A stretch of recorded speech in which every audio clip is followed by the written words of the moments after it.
প্রেম নিবেদন করতে ভয় মানে কি হয়তো লজ্জা পাই, শাই ফিল করে।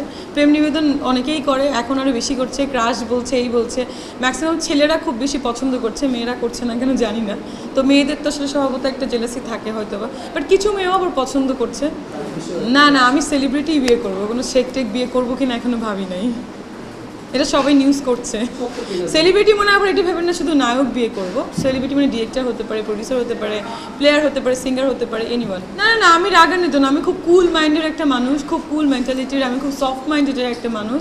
রাগান্বিত মানে কিছু কিছু ইস্যুসগুলো নিয়ে আমি রেগে গিয়েছিলাম, মানে ওই টাইমের ওই মোমেন্টের রাগান্বিত ভাবটা দেখা গেছিলো। আর কিছু কিছু ব্যাপার হচ্ছে বিভিন্ন লোকজন ক্যাপশনসগুলো আসলে এমনভাবে দেয়, সেটা হচ্ছে খুব দুঃখজনক লাগে। যেটা আমি বলিনি, যেটা আমি করিনি, সেই ক্যাপশনসগুলো দিলে তো আসলে দুঃখ লাগবে না। জি, ইভেন আমি কিন্তু কখনোই বলিনি যে জয় ভাইকে আমি থাপ্পড় মারতে চাই, এই এই এই হেডলাইনটা চলে আসলো, এটা কিন্তু আমি কখনোই বলিনি। আমি বলেছিলাম তার সঙ্গে একটা আমার ঘটনা ঘটেছিল, ওই মোমেন্টে এইটা আমার ফিল হয়েছিল।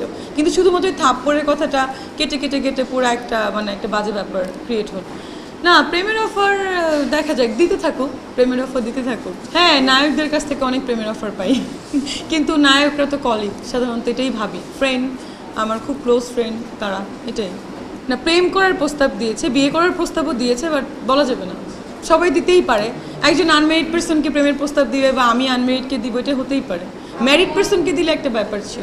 দুবাইতে যাব, দুবাইতে 2টো গান হবে সিনেমার, বিগ বাজেটের সিনেমা। আমাকে এইগুলো আসলে বলতে মানা করেছে। আর তার মধ্যে আরেকটা সিনেমা আছে দেহ, ওইটার শুটিং হচ্ছে নেক্সট মান্থের ফার্স্ট উইকে। মানিক ভাইয়ের একটা ছবি আছে। তো এইভাবে 4টা সিনেমার কাজ চলছে। অনেক প্রোগ্রাম দেশের বাইরে করছি, মানে প্রপোজাল আসতেছে। তো আমি যেতে পারছি না, মানে আমার আব্বু সিক থাকার কারণে, আমার এখানে অনেক কাজ থাকার কারণে।